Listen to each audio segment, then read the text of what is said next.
É hora de falar de tecnologia aqui no 90 Minutos.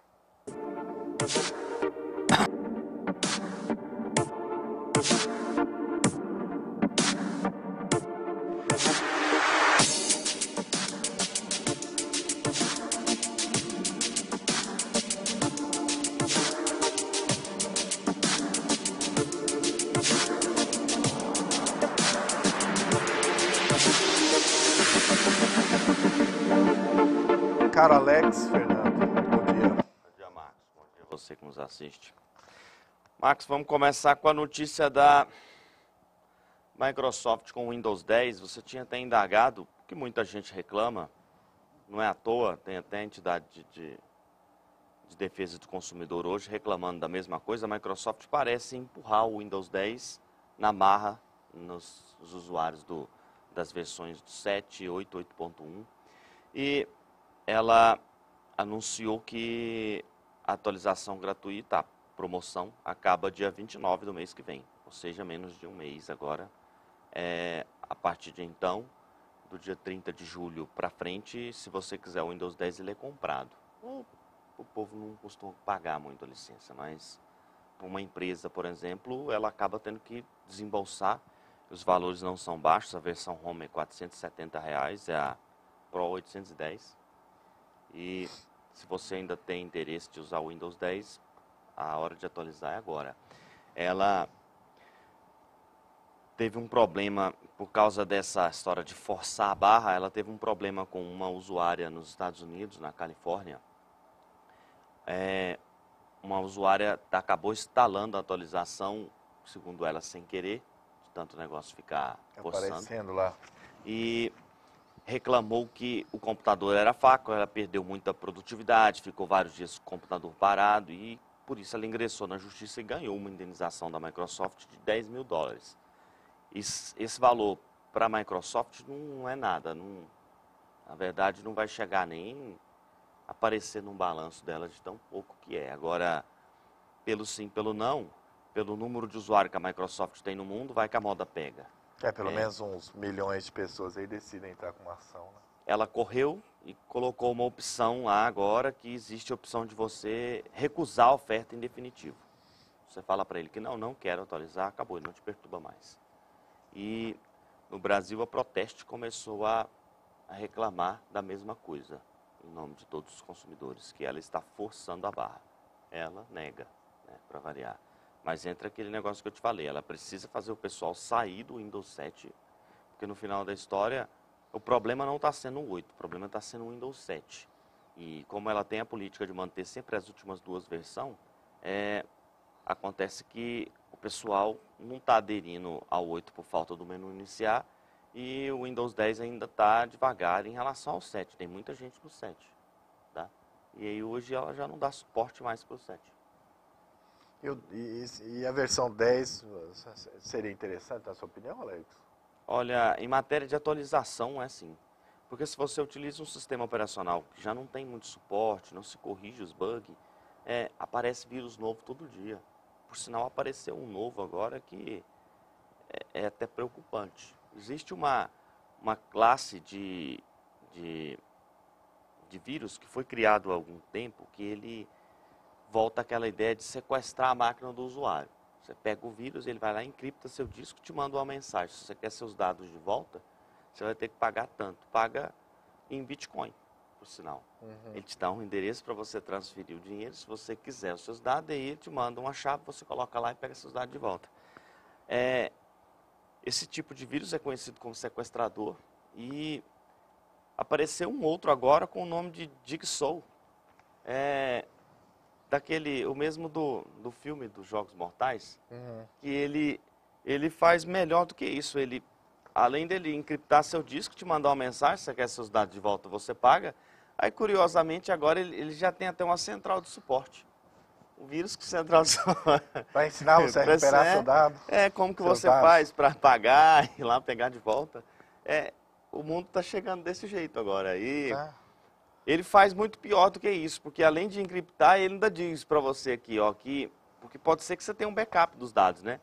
Que você tem um prazo de 1 hora ou 2 horas para pagar. Se você não pagar, os seus dados vão ser distribuídos na internet. Isso tudo que ele achou lá, senha, histórico de mensagens do Skype, se você usa, os e-mails seu que ele conseguiu pegar, foto, vídeo, tudo. Ele vai espalhar isso na internet. Ou seja, você fica sem chance, né? E quem não tem muita coisa ali para esconder, mas a maioria das pessoas, tem gente hoje que inclusive coloca foto comprometedora ali, ou tem alguma conversa que ele deixa salvo ali que se vir a público, pode trazer um certo transtorno. Então o cara acaba pagando. Apesar que chantagem é um poço sem fundo, né? Porque você pagou uma vez, Quem nada garante impede que que você, a não ser que você tire sua máquina da rede, né? Você e quem trabalhe garante que o cara não offline. está com a cópia dos dados, né? Pode acontecer isso. No momento que ele sequestrou, ele mandou isso para algum lugar na nuvem. Aí amanhã ou depois não está pegando novas vítimas, ele te manda Tá precisando fazer caixa, né? te manda uma mensaginha de novo, que ó, tô com esses dados aqui, se você não quiser eu distribuo, paga aqui de novo. E será que esses caras, já que tem uma central, eles devem negociar, né? Pode ser 100. feito leilão. Não, mas não tem tem 80, dinheiro. pô. Só então tô com vai. 50 agora, faz. Qualquer coisa é lucro. Bom, então para quem está usando o Windows, na minha opinião técnica, é interessante atualizar sim para o 10. E se você vai fazer isso, que faça agora. E depois você vai começar a pagar. Agora vamos falar de uma notícia o presidente em exercício teve uma reunião no começo do mês com o presidente do Sindicato dos Profissionais de Informática do Estado de São Paulo. Eles têm brigado desde 2006, 2007, para que se regulamente a profissão de informática no Brasil. O que é regulamentar? Você não pode ir num médico se ele não tiver um registro no Conselho Federal de Medicina. Isso seria exercício legal da profissão. Um advogado, para postular em juízo, ele precisa ser membro da OAB, a Ordem dos Advogados do Brasil. E se ele não tiver o registro, não estiver pagando, a principal parte é essa, se ele não estiver pagando a anuidade regularmente, ele não pode exercer a profissão. O mesmo acontece com contador, acontece com farmacêutico, com dentista, acontece com uma porção de ramos diferentes. E a ideia do sindicato, o Sindicato de São Paulo até que ele funciona, inclusive ele tem trazido algumas modas. A ideia dele é que faça a mesma coisa, se crie a profissão de informática no Brasil e que ela seja restrita. Somente quem tiver um registro, que se crie um Conselho Federal e os seus conselhos regionais, e somente quem tiver um registro, uma carteira de registro, possa exercer aquela função. Por exemplo, se isso passa, você não vai poder levar o seu computador para consertar mais numa lojinha de um menino, por exemplo, que aprendeu a formatar o computador. Isso acabou. Se você tem uma empresa, você não vai poder mais contratar seu sobrinho para colocar lá. Porque, ao menos que ele tenha feito uma faculdade e ele tenha um registro, ele não vai poder fazer isso aí, sob pena de até ser preso. E desde que começou o projeto, já houve inclusive vários projetos de leis de maneiras diferentes para se fazer essa regulamentação. Os primeiros, ele era um pouco mais flexível, que num primeiro momento, aquelas pessoas que provassem experiência, que já tivesse trabalhado pelo menos um ano na área, ele faria jus ao direito de ir lá e requerer o seu registro, mesmo ele não tendo uma faculdade na área de direito, de informática. E agora, o último projeto, que é o desse ano, por sinal, já não prevê isso. Ele prevê que quem não tiver uma experiência de 4 anos, ele não pode fazer. Vai dar uma peneirada boa no mercado, hein? Hoje já se fala que tem apenas 400 mil profissionais de verdade, tá, de TI no Brasil. Tirando esses que é um menino que ele dá uma mexida lá, mas não sabe nem o que está fazendo. Vai pela tentativa, né? Vai pela tentativa. E existe uma estatística que no Brasil existe um déficit de pelo menos 200 mil profissionais de TI. E isso não é só aqui, isso é no mundo inteiro. Tanto que um cara bom em tecnologia hoje, ele pode inclusive pleitear um emprego nos Estados Unidos, na Austrália, no Canadá, que ele tem sim a condição. Desde que ele tenha um idioma fluente, ele consegue trabalhar lá sem muito problema. O governo até facilita a entrada do cara para trabalho, que não aconteceria com outras áreas. Se você é, por exemplo, um contador, você não vai conseguir sair daqui e trabalhar em outro local. Um advogado não vai conseguir sair daqui e trabalhar em outro país muito facilmente. Tá? No caso da informática, primeiro, tecnologia é uma coisa só no mundo inteiro. Muda. O mesmo sistema que a gente usa aqui, quase tudo é de origem norte-americana. E é o mesmo que o planeta inteiro usa. Então, um profissional que sabe administrar, por exemplo, um banco de dados aqui, ele vai saber administrar ele na China, nos Estados Unidos, em Taiwan, no Japão. É o mesmo banco. A diferença é que mudou foi o idioma, mas é o mesmo banco. E, inclusive, até os comandos é os mesmos, porque ele não muda. Os comandos que a gente usa aqui é tudo de língua inglesa. E é o mesmo que vai ser utilizado no restante do planeta. Aí, a promessa do presidente em exercício é que ele vai levar o projeto à discussão no Senado. Se isso acontecer e houver uma certa pressão, pode acontecer de sim, dentro de alguns meses, o projeto passar. E nós temos criado, o projeto já prevê que a lei entre em vigor na data de sua publicação, não vai ter nem aquele tempo de vacância. Nós teremos, talvez, ainda esse ano, a criação do Conselho Federal de Informática, que eles chamam de CONFEI. Se isso acontecer, vai ser um golpe duro no mercado, para quem mexe com tecnologia. Para o funcionário, para o profissional, tem um lado bom e um ruim. Para a empresa também tem um lado bom e um ruim. A partir do momento em que você enxuga, tira isso do mercado, você vai ter diminuído a quantidade de profissionais. Ele tem uma reserva de mercado para aquele que estudou e se formou, né? Isso provavelmente vai aumentar os rendimentos de quem trabalha nessa área. Apesar de que entra em contrapartida, que ele vai ter que pagar uma anuidade para que ele, todos os conselhos federais cobram. E alguns nem é muito pouco. Uns chegam a passar de R$1.000 por ano, para o cara ter o direito de trabalhar.